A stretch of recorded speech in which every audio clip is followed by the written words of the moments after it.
ഇതൊന്ന് നേരെ പിടിക്കാൻ ആർക്കും വല്ലതും കൊടുക്കണോ? റൈറ്റ്.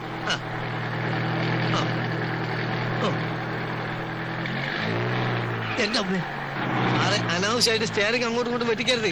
കുഴി ഒരു ചെറിയ കുഴിയുണ്ട്, പേടിച്ചാ വലിയ കുഴി വന്നാലും എന്ത് ചെയ്യും? ആ സെക്കൻഡിലിടും കാണട്ടെ. എന്തൊക്കെ പറിച്ചിട്ടാണ് പരിപാടിയാ? ഇതേ ഞാൻ പറഞ്ഞിട്ടുണ്ട് ഗിയർ മാറുമ്പോ ക്ലച്ച് അമർത്തണമെന്ന്. അപ്പൊ ആക്സിലേറ്ററോ? അത് പിന്നല്ലേ. ഓ, ഈ നടുവിലുള്ളതാണോ ക്ലച്ച്? എത്ര പ്രാവശ്യം ഞാൻ പറഞ്ഞിട്ട് താഴോട്ട് നോക്കരുതെന്ന്. പിന്നെ ക്ലച്ച് ഏതാണെന്ന് അറിയണ്ടേ? ക്ലച്ച് നിങ്ങളെ കാലിന്റെ ലെഫ്റ്റ് ആണ് ഞാൻ പറഞ്ഞില്ലേ? ഓ, അത് ശരി. അപ്പൊ ക്ലച്ച് ഇടുമ്പോ ഗിയർ അമർത്തണം അല്ലേ? ഒന്നാം ഘട്ട ക്ലച്ച് കുഴിച്ചിടുമ്പോ ഗിയർ വലിച്ചൂരി എടുക്കണം. അപ്പൊ ബ്രേക്കോ? ബ്രേക്ക് ഇടുന്നതെല്ലാം കൂടി പണ്ടാണ് അടിക്കാൻ ശേഷം. എന്താ ഇയാൾ കാണിക്കണേ? ഇങ്ങനെ തിരിക്കാൻ സ്പീഡ് കൂട്ട്. ഞാൻ എന്റെ റോഡിൽ ഭരതനാട്യം കളിക്കാൻ വണ്ടി പോട്ടെ. ഈശ്വരോ, ഇതെന്തൊരു പാട്.